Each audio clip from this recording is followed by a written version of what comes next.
He has been in the dark and bright days of the Kenyan nation. He has been inside the government. He has also been inside the opposition.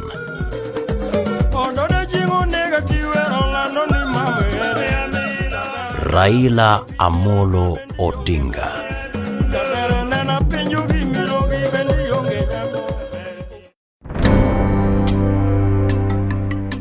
He has been widely described as the enigma in Kenyan politics. To some, he cuts the image of a hardened war general that has fought and won many political battles. Yet others consider him the man many love to hate. Raila has been viewed as a bold, double-faced politician, ready to take risks. His critics are as eloquent in their dislike as his supporters are in their praise. The late Kijana Wamalwa couldn't describe him better when he said, "Those who love him with passion, and those who hate him with passion." And such is the description of Raila Odinga. But who is this man? Raila attempted to run for presidency in 1997 and lost. He attempted again in 2007 and also lost. In 2013, he is at it again. Could he be third time lucky?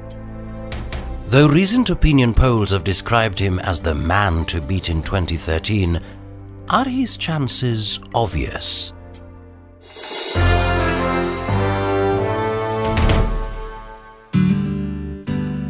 Raila was born on January 7, 1945 in Maseno, Nyanza province.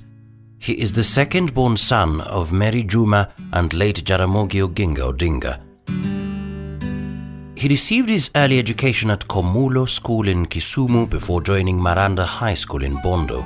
Later he completed his secondary education at the Herder Institute in what was then the German Democratic Republic. In 1965, after learning how to speak and write German, he joined the Otto von Guericke University to study mechanical engineering and graduated with a Master of Science degree. Later in the year 1970, Raila returned to Kenya and joined the University of Nairobi as a lecturer, where he taught mechanical engineering up to 1974. The same year, the government established the Kenya Bureau of Standards through an Act of Parliament. Raila had an interest in standards specifications field, and with his growing interest, this became his natural home when he landed himself a job as Deputy Director of the Bureau, hence quitting his teaching job at the university. As he joined his tenure as the second-in-command at the Bureau, he started taking passive participation in the growing movement for political reform in Kenya. Came the year 1982, and a section of the Kenya Air Force took part in an unsuccessful coup attempt. Later arrests of many civilians took place, and Raila was also locked in because of his radicalism record. Raila was detained for up to 6 years from 1982 to 1988, after which he was released and again redetained twice within a 2-year period. He received his freedom back in 1991. Raila was detained in what will go down in history as the dark ages of political detainments, detention without trial, and that the government brooked no dissent, and anybody who as much as lifted a finger was put in. Now, those days, Raila was not known for any open agitation against the KANU regime. In fact, the person who was known to speak against the regime was his father, the late Jaramogi Oginga Odinga. And so it usually came as a surprise to many people that Raila would be from time to time arrested and detained without trial. So in summary, one would say part of it looked like It was aimed at the father, but it is possible that he could have been doing some things behind the scenes. And in subsequent years, it was for obvious political agitation for change. With political temperatures in the country reaching fever pitch, there was growing pressure for the expansion of the democratic space in the country. The same year that saw Raila out of detention also became a year that spelled doom in his political career, as word went round that there was a plan to either assassinate him or detain him yet again. Raila had no choice but to flee the country. Destination: Norway, where he stayed briefly in exile and received political asylum. Finally, the Kenya government bowed to pressure, and in December 1991, the multi-party democracy was restored and Raila returned home to join the rest of the second liberation leaders to continue with their pursuit. And we get to a point where there comes open agitation. That agitation emanates from the religious community and from a few bold dissenting voices. Among them, and foremost, of course, is the voice of Jaramogi Oginga Odinga. It was difficult to believe when they said, for example, that they would hold a multi-party democracy rally at Kamkunji. It was difficult to believe that they would actually do it. And when they dared go to Kamkunji on the 7th of July 1991, they were actually shot at by the Kenya police with live bullets. That notwithstanding, and some 2 people were killed, they went on with the agitation, and the world knew that the moment of change had come. And that is how the change that brought about multi-party democracy came about. Later, the Forum for Restoration of Democracy (FORD) was founded, and Raila's father, the late Jaramogi Oginga Odinga, was the leader. And came the general elections of 1992 that saw Raila elected as Member of Parliament for Langata, a seat that was initially occupied by Dr. Liki. This was the first multi-party elections in Kenya for nearly a quarter of a century.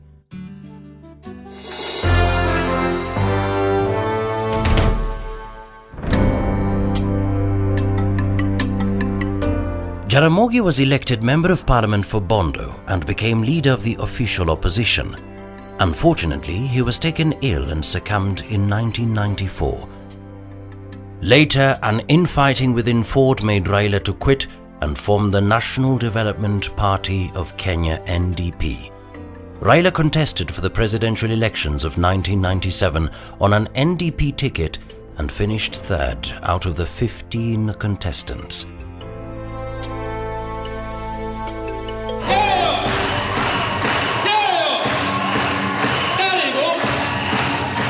The authoritarian rule of KANU party at the time was firmly in control of the state and its machinery, and Raila believed the only way to try and disrupt the status quo was to join forces with KANU and fight from within. If you are going to dislodge KANU from power, you needed to penetrate it and try to see whether you could destabilize it from inside.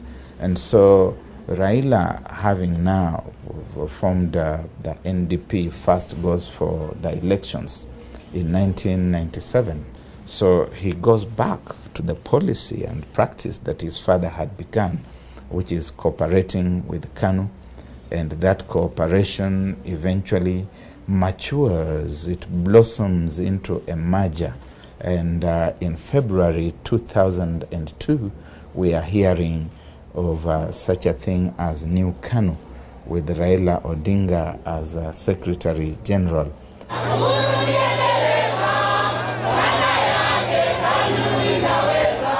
As the 2002 elections drew closer, President Moi was constitutionally bound to retire from the presidency.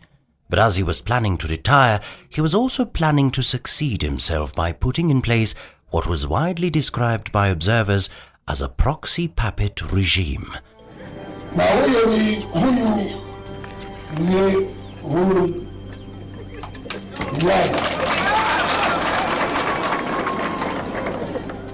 Moi did not consider a competitive nomination process to pick his successor and decided to dictate the terms by endorsing Uhuru Kenyatta against the will of many other interested candidates who had eyed the job. To Raila's shock, Uhuru Kenyatta, who appeared politically inexperienced at the time, was picked in his favor. Raila's motivation at that particular point was in the hope that when they did the cooperation and then and the merger with the NDP and KANU, he was hoping that the then President Daniel Arap Moi would endorse him as the KANU presidential candidate, and that would be an automatic route to the presidency. Of course, that did not happen. Daniel Arap Moi opted for Uhuru Kenyatta as the KANU presidential candidate and his preferred successor, and that's what led to the walkout from KANU in 2002, and that eventually led to Raila declaring Kibaki Tosha and Kibaki becoming the president of this country. Things happen very rapidly within the space of just about 8 months, that when we get to October 2002, KANU is ready to give birth. And it gives birth, what people say, in a very chameleonic manner, that the product, LDP, the Liberal Democratic Party, led by, among others, Raila Odinga, goes out with a number of hitherto KANU stalwarts. And that is the beginning of the atrophy of KANU. Raila and other like-minded leaders disagreed on Moi's undemocratic process and quickly moved out to team up with the opposition members to form the National Rainbow Coalition, NARC.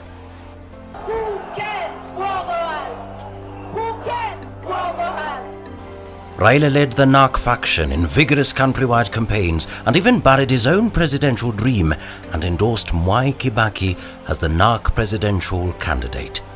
Later memorandum of understanding was signed by all parties that were members that constituted to form what was then the National Rainbow Coalition, NARC.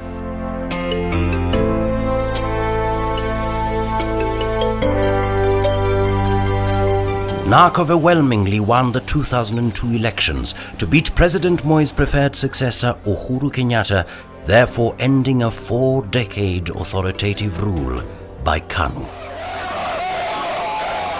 When the new NARC government took over, Kibaki was president and Kijana Wamalwa vice president. Raila was appointed Minister for Roads.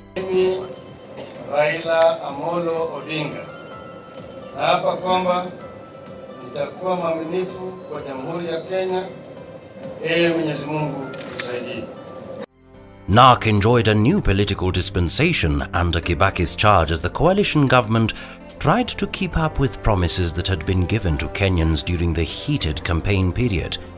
Key among them was the announcement by President Mwai Kibaki that the government had undertaken to provide free primary education. As days and months passed by, a familiar turn of events that usually characterize a coalition government was felt. The NARC government started experiencing hiccups within the first year of its dispensation when allegations that President Kibaki had reneged on the Memorandum of Understanding that had been signed by the coalition parties prior to the 2002 elections. Having gone past the post, President Kibaki behaved in what one may want to call a Machiavellian manner, because Niccolo Machiavelli, the author of The Prince, tells you that when the new prince has been enthroned, he must not only neglect, but if possible destroy those who have made him. Because if you do not do that and you leave them to hang around, they will keep on troubling you because they think that you owe them something. So it is better to marginalize them, push them completely to the fringes, and have about you new people who have not in any significant way contributed to your enthronement, because the new people will feel that they are grateful to you, while the ones who put you there think that you should be grateful to them. And that was, I think, why the famous MOU was thrown to the dogs. Raila was undeterred and encouraged other coalition partners to work together towards the realization of a new constitution. The journey to the drafting of Kenya's new constitution kicked off as consultations with stakeholders took place throughout the nation. The National Constitutional Review Commission prepared a complete draft of the new constitution. However, there were allegations that some powerful forces within government who were fashioned against the redistribution of power away from the powerful executive arm came up with their own draft. And what followed was for the citizens to decide on whether or not they would approve the draft. Came 2005 and the draft was put to a nationwide referendum.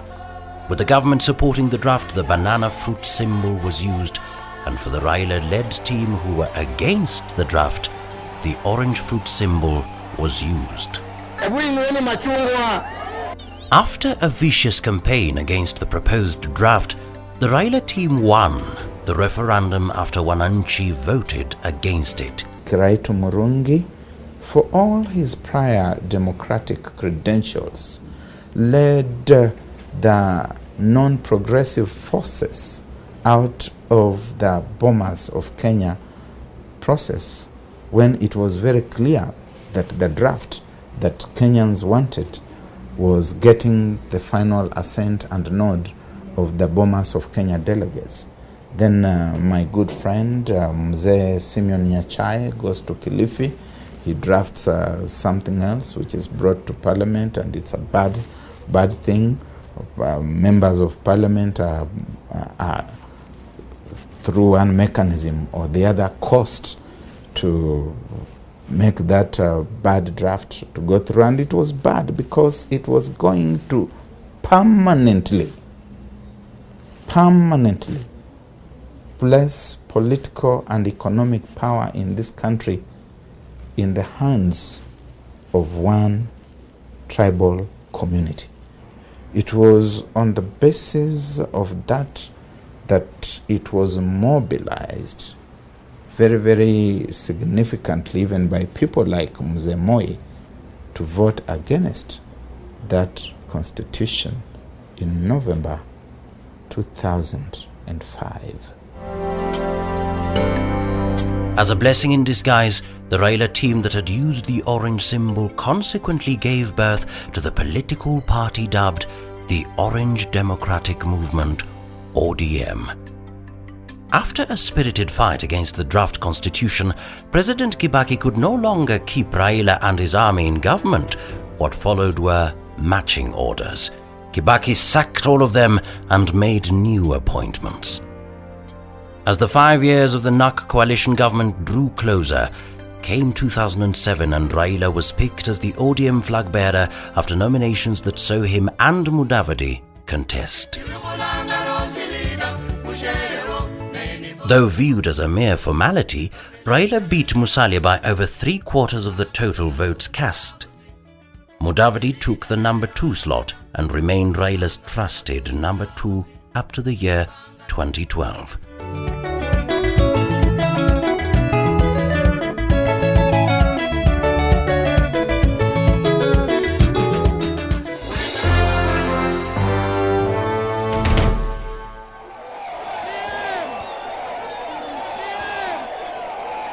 Raila faced off with Mwai Kibaki in the 2002 elections with their coalition parties ODM and PNU respectively. After elections were conducted, allegations of election malpractice were reported, and the international election observers confirmed the elections were not free and fair. After the electoral body declared Kibaki the winner, violence erupted and Kenya witnessed inter-ethnic wars that paralyzed the social and economic pillars. Thousands of innocent Kenyans were killed and many more displaced as property worth millions of shillings got destroyed. The chaos started when the electoral body announced Mwai Kibaki as victor, Despite the preliminary results that had given Raila the lead, Raila claimed he had been robbed of his victory, and what followed next was a countrywide bloodbath. Mwai Kibaki was later on sworn in late in the evening at Statehouse, Nairobi. Nitaihifadhi, nitailinda na kuitetea katiba ya Kenya kwa mujibu wa sheria iliyowekwa. Ewe Mwenyezi Mungu nisaidie. As violence continued in the country, it was up to the international community to negotiate a peace deal. Former UN Secretary-General Kofi Annan, with his team of eminent persons under the umbrella of the African Union AU, was sent to Kenya to forge a peace deal that eventually ended the nationwide bloodbath after Kibaki and Raila agreed on a power-sharing arrangement that ultimately gave birth to the Grand Coalition Government. A national accord was then signed by both Raila and Kibaki, and hence made Kibaki retain his position as president while Raila became Prime Minister. This marked the beginning of the coalition government, a bloated cabinet that stretched the country's wage bill and highly increased the cost of living. And as is the norm with many coalition governments, hiccups started being felt. Protocol rows were immediately felt between the Prime Minister, Raila Odinga, and the Vice President, Kalonzo Musyoka, as the members of the public were treated to a show of the high and mighty. Later, there was the remuneration package that Raila refused to sign, saying he was not ready to accept a remuneration that was below Kalonzo's, yet he was higher than Kalonzo in the pecking order. Somebody would say that the Prime Minister should be remunerated as a Vice President. That basically revises the pecking order which is in the accord. The pecking order in the accord is that there are two equal partners. I'm willing to be remunerated somewhere between the President and the Vice President, but not as an equal of the Vice President. As the coalition government continued to exist, more underlying issues came into the public eye. Kila mahali district mpya. Hii district mpya. Na sheria inasema bunge ni inaweza kuleta district. Sasa sisi tuko ndani ya serikali. Waziri mkuu hana habari. Ati rais kesa atakwenda kupeana district pale.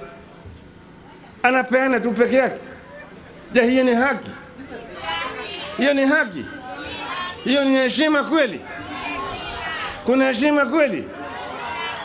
As Raila claimed ill treatment from his coalition partner Mwai Kibaki, saying he had been treated as a junior partner in the coalition, going against the national accord that had been duly signed by the duo and provided for equality between the two principals. Waziri mkuu anakuja kwa sherehe kubwa kama na hii ya serikali, PC hakuna. Unaambia PC ameenda Nairobi. Kama Kibaki alikuwa anakuja hapa, PC angeweza kosa kuja kwa hapa. Angekosa. Na angewekewa sana namna hii bila hata choo. Angewekewa. Tutakujengea choo popote unapoenda. Pia ukitaka kukaa ndani ya gari yako. Lack of consultations translated into conflict between the two principals and threatened the working of the coalition. Alafu na nusu kapeti namna hii. Nusu mkeka.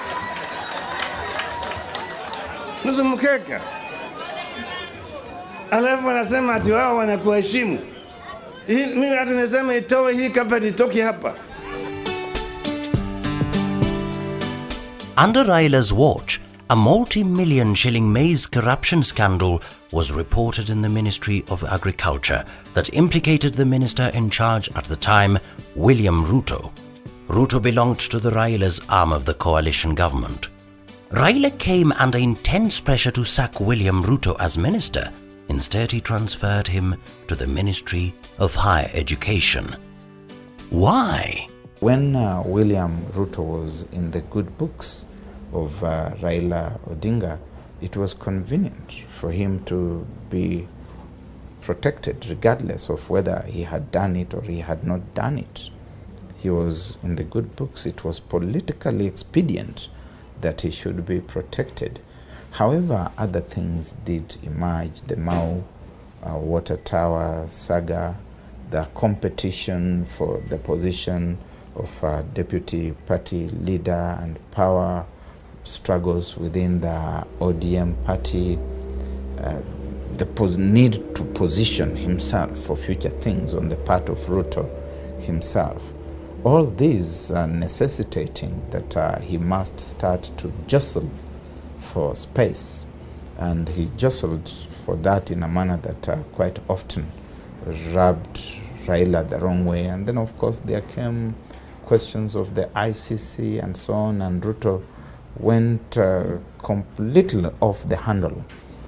As if that was not enough, another graft allegation came to the public light when Professor Sam Ongeri was implicated in a 4.2 billion shilling scam under the Kenya Education Sector Support Program money that had been set aside to fund free primary education.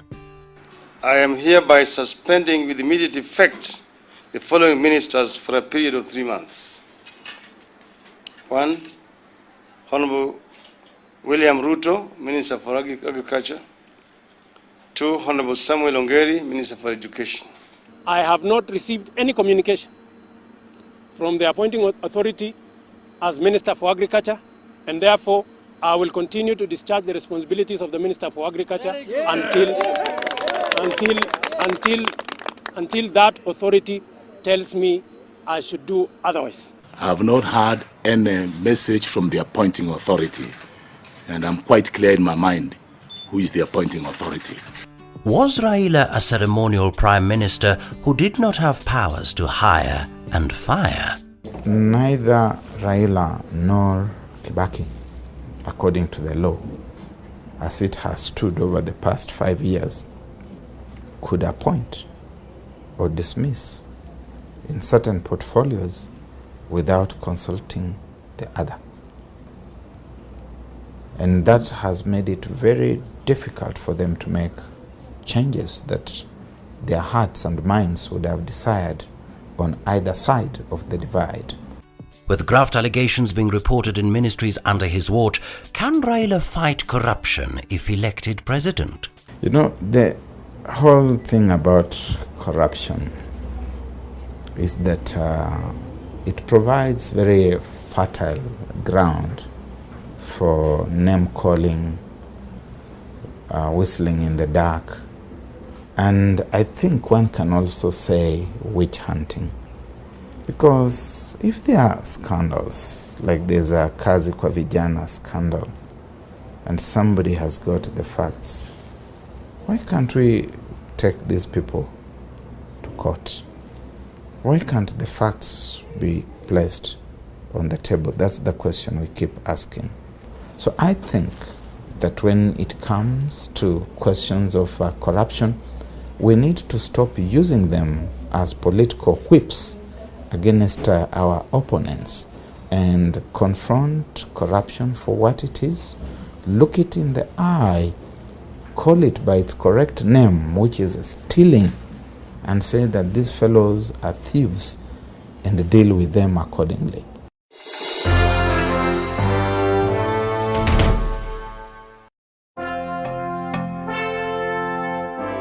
Raila Odinga has been a member of Parliament for Langata constituency for the last 4 terms and has also served as minister in various ministries. Until he declared his interest in the presidential race, he was Kenya's prime minister.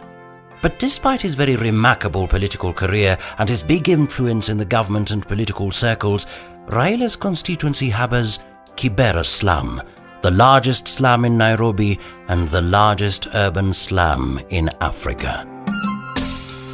With Raila aiming at the presidential seat, many observers argue that he wasn't instrumental to implement the slum upgrading program to its fullest.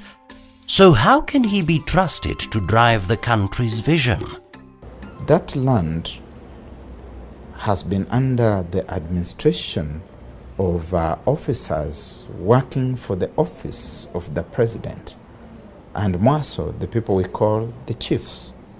Now those chiefs give permits to people like you and I who don't live in Kibera. They allow us to put up temporary structures Depending on our wherewithal, you can put up 10, I can put up 50 because I'm slightly more affluent. The next person can put up 100, some other fellow will put up 1,000. And those shacks in Kibera belong to some very rich people who live in Karen, who live in Muthaiga, in Nyari, who live in Lavington, and wherever. You cannot go there and remove those things. You'd be in a lot of trouble because they belong to who is who in this country.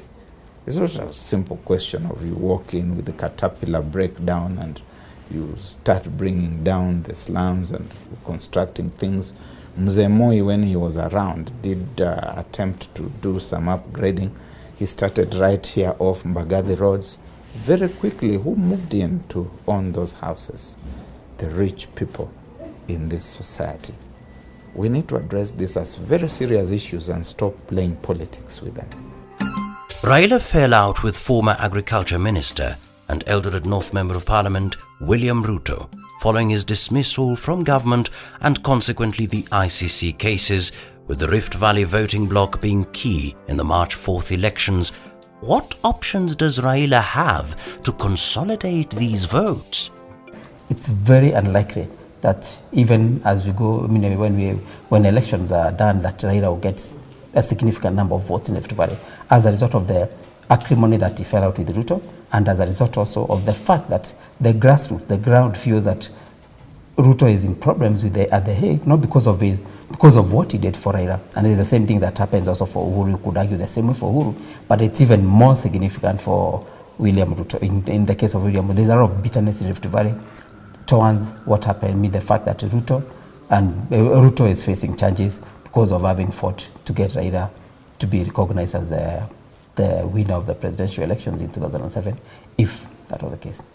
And William Ruto, it's equally a significant loss in the sense that William Ruto was able to galvanize the Rift Valley vote to come out and vote almost to a man for Raila Odinga in 2007. And right now, the perception is he has already walked out with that block of vote and taken it to Uhuru Kenyatta. Yes, so in terms of perception and also in reality, he has lost in some significant areas.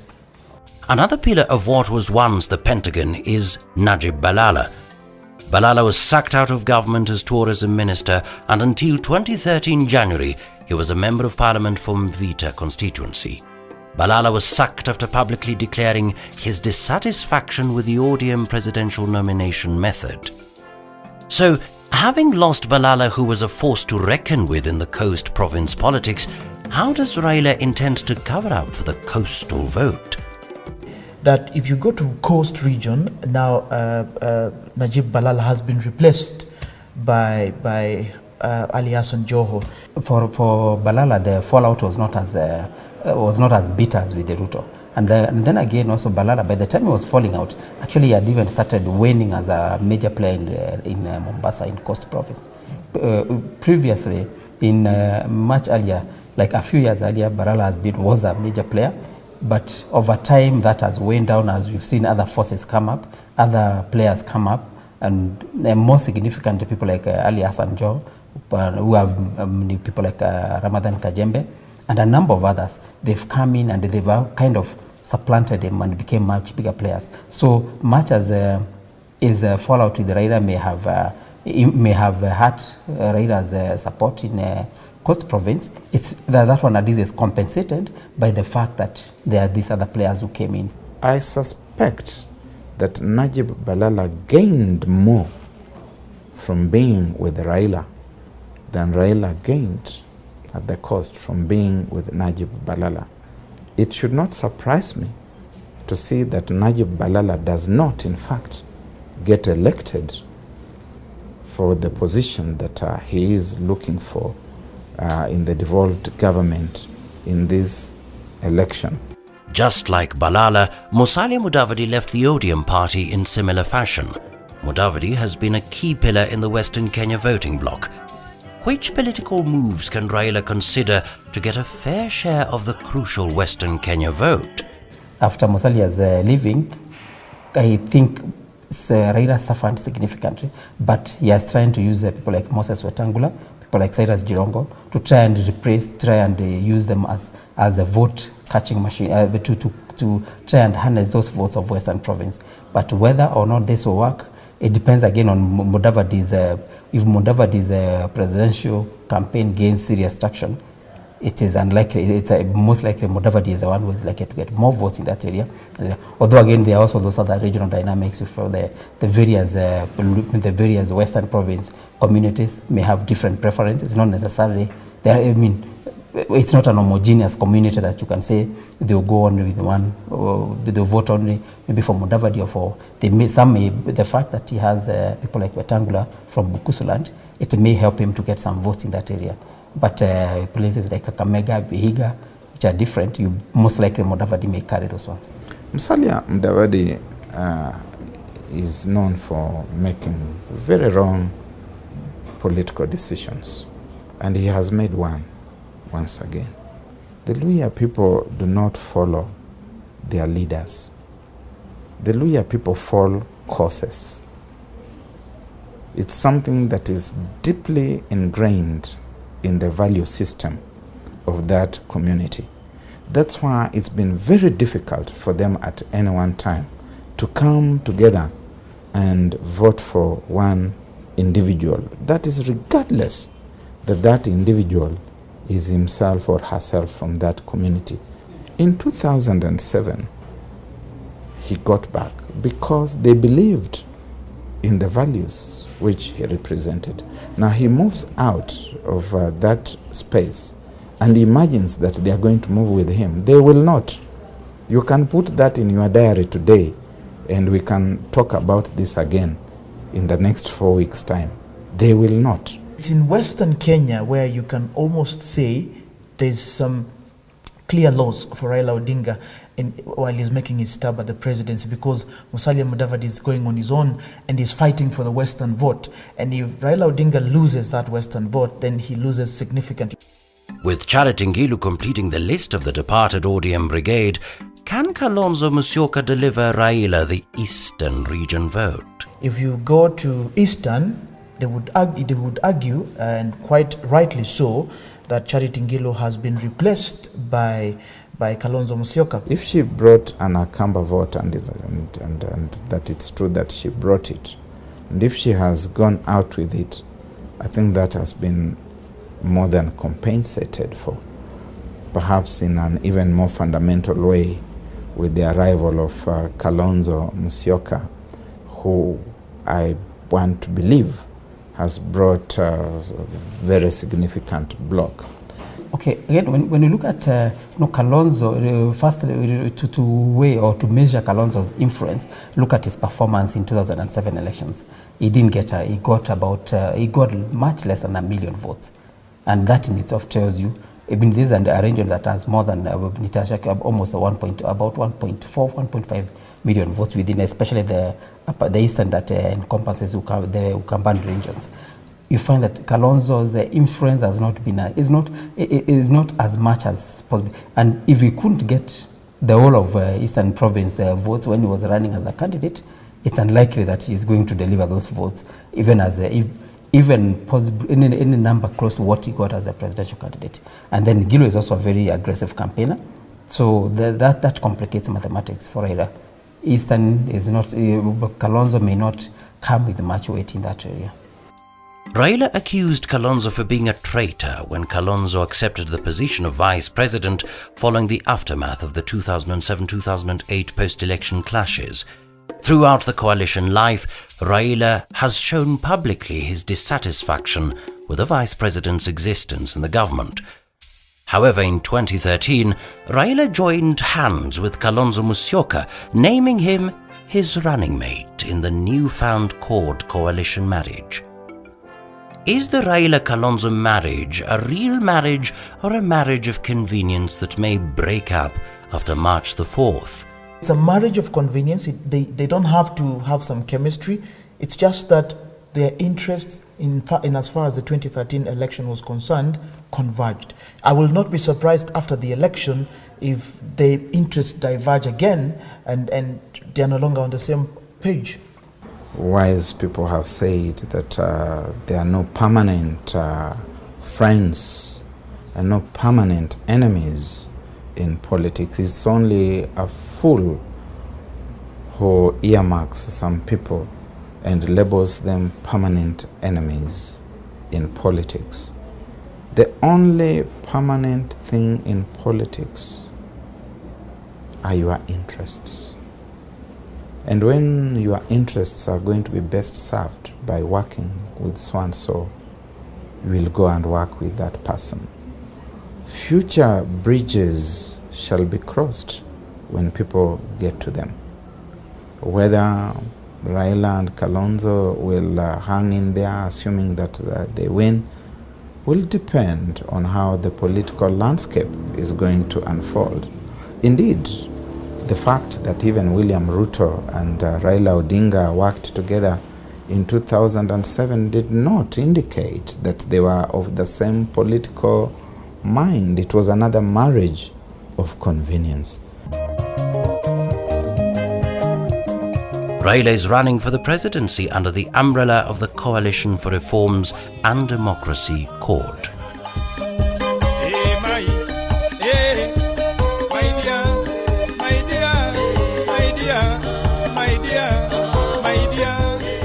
He recently unveiled the CORD manifesto at the Kenyatta International Conference Centre, KICC, giving a 10-point pledge to the country to woo voters to its side.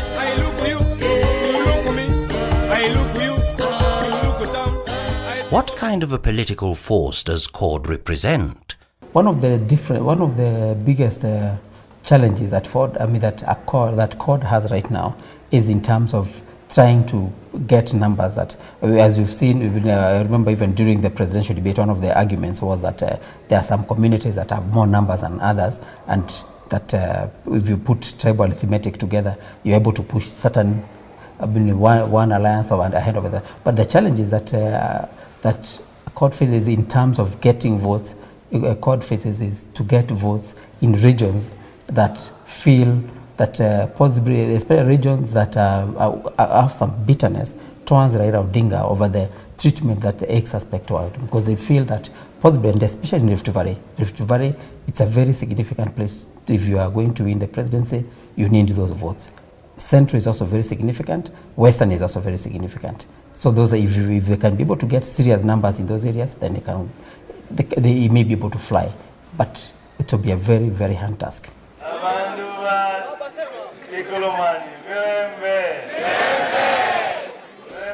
Raila ran for the presidency in 1997 and 2007, but failed both times.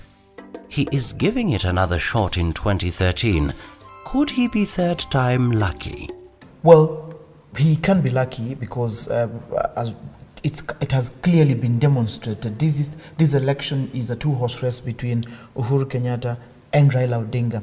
So it could be a third time lucky for him. Remember, even Mwai Kibaki contested 3 times.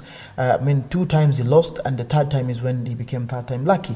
So he is hoping that he can get the Kibaki luck and win the third time. Remember also, age is not on his side. He's in his last 60s, and even if he were to contest again in 2017, he will be almost nearly mid-70s, and given the generational change of Kenyan politics, he might look too old to run for the presidency. But that does not mean he might not run if he loses this time round. But I just imagine that this is a last realistic chance for Raila Odinga to go for the presidency, because if now his opponents are arguing about a generational change, and they're talking about Kenya needing to have this Jubilee generation taking over leadership, I would imagine that would be the same situation in 2017 and the same situation in 2022, and that will reduce his chances of becoming a president in 2017 and 2022. So realistically, this is Raila's biggest chance to become the president. Very difficult to tell. This election can go either way. It can be won by Raila, it can be won by Uhuru Kenyatta. What matters is what's going to happen over the next few days, and it could go either way. Opinion polls by Infotrack and Synovate have in the recent months worked in Raila's favour, placing him as the man to beat in the 2013 polls. Despite the pollsters' ratings, are his chances obvious? No, nothing is obvious. The margins have been very slim. I believe that these opinion polls have been professionally conducted by people whom we trust whenever they give us opinion polls on other matters. They have not told us that this will be the outcome. They have said if people were to vote today, this is how they would be likely to vote.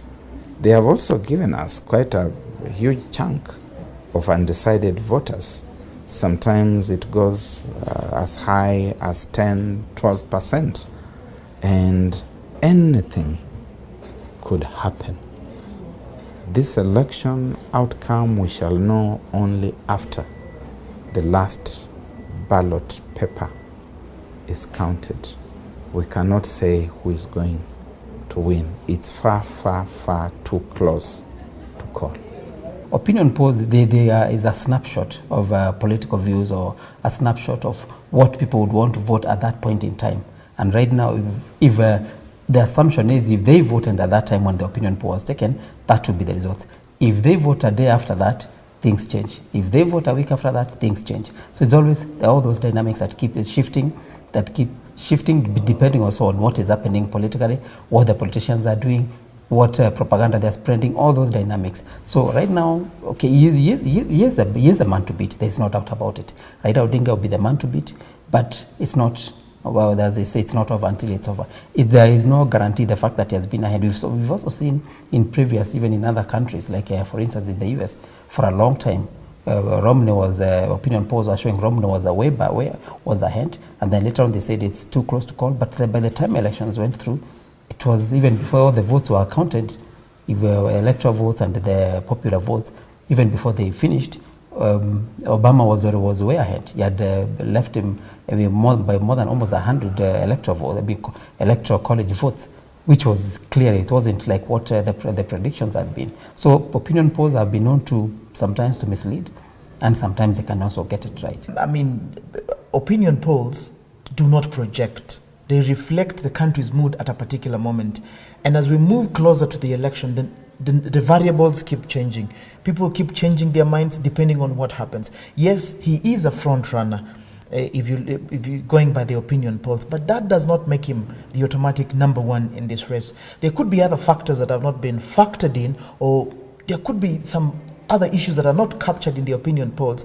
Like there are some people who argue that purely on numbers, the Jubilee coalition seems to have the numbers, although the opinion polls show the opposite. So, I mean, Raila Odinga is a front runner, but is an equal front runner with Uhuru Kenyatta in this race. If elected president, how would a Raila presidency be like? One of the things that comes out is that Raila is not very different from President Moi. And the reason I say this is because he is a politician who is particularly keen to be seen when you compare him with let's say somebody like Kibaki is he doesn't, once he believes in something, you go do it whether it's popular or not. He goes with the convictions. Raila Odinga doesn't show that. He's a politician who is very keen to please, and we've seen that in a number of places. For instance, I'll give you an example. When I remember when he has gone to places and made promises that usually or not, that possibly just to please the immediate audience. And remember, there was a time he was in Mombasa and he was talking about at the height of MRC, when they were talking about Pwani Kenya and all that. And Raila Odinga said, oh, the MRC, we know these are Kenyans, we need to start talking to them, even if they are whatever. We need to.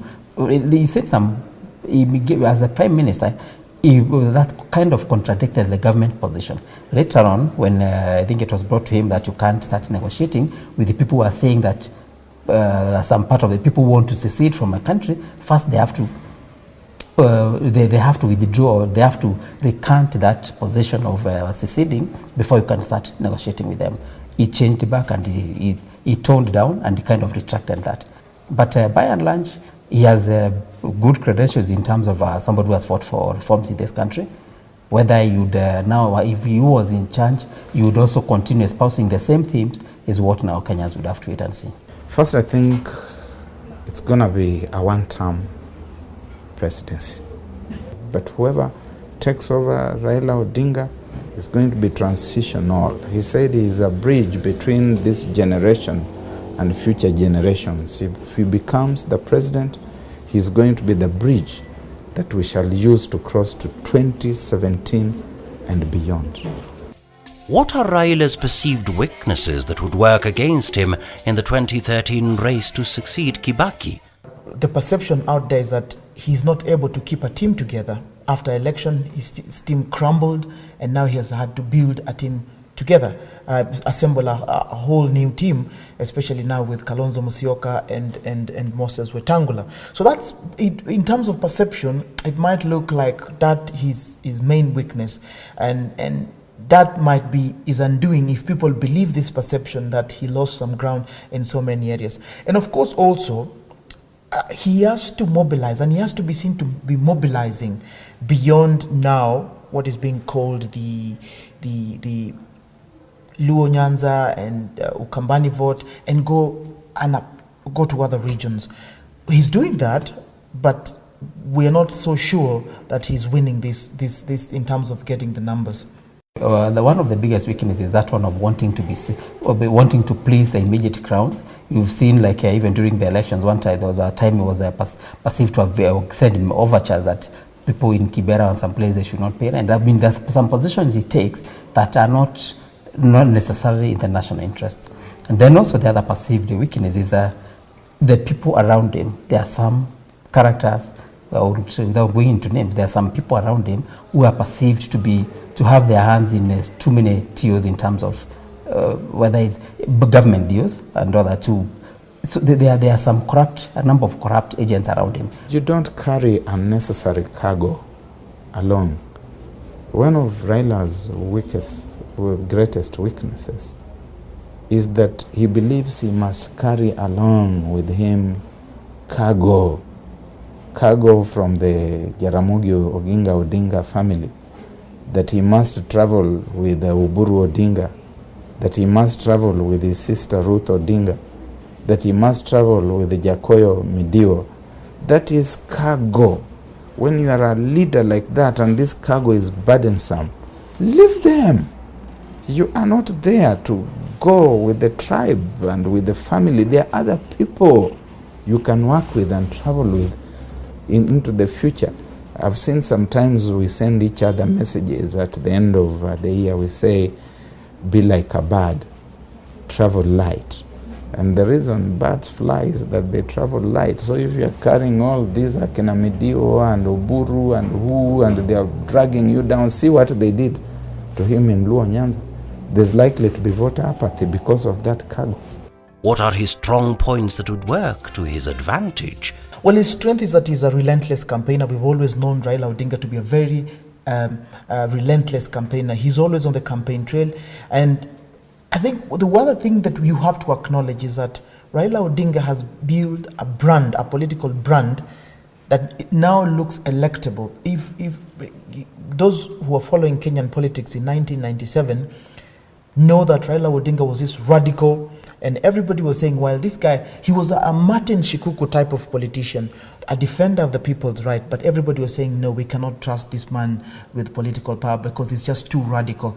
Then over the years, he's built a political brand that has sort of like smoothened the rough edges, and he looks like a presidential material at this particular moment.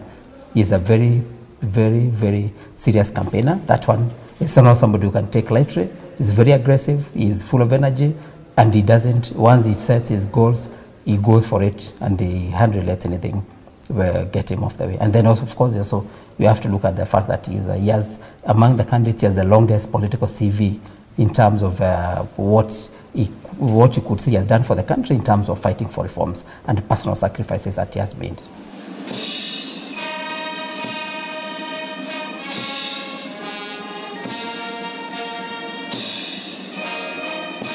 Raila will be best remembered in the Grand Coalition government for being so instrumental in the delivery of the new constitution to the Republic of Kenya. whereas the people of Kenya, in exercise of their sovereign right to replace the Constitution, ratified the proposed new Constitution of Kenya through a referendum held on the 4th August 2010.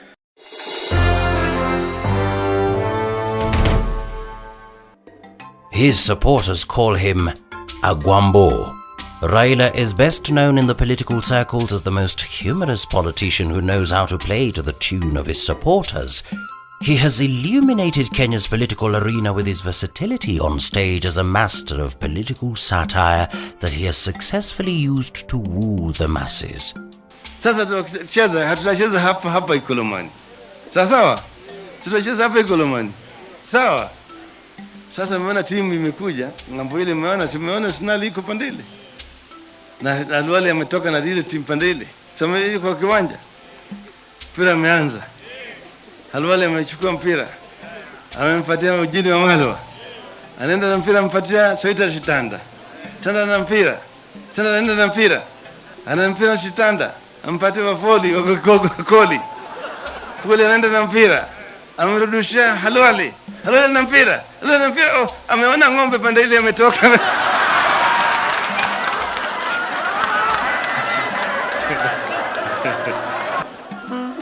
Mheshimiwa Alwale alikuwa na mpira lakini ng'ombe nyingine likimbia pande ile.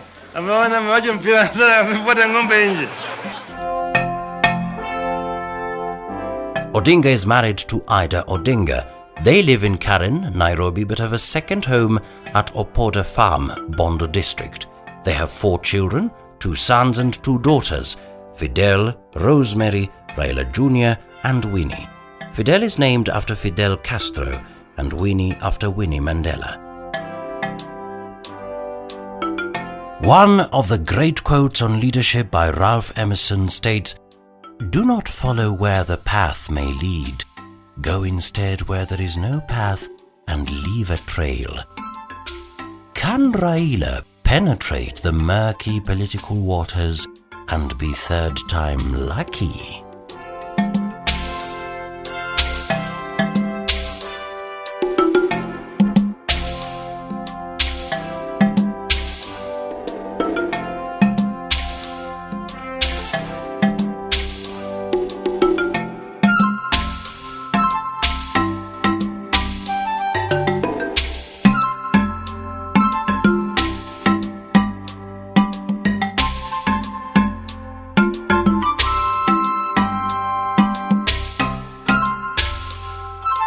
The Road to Statehouse analysts' interviews were shot at Classic Mouldings.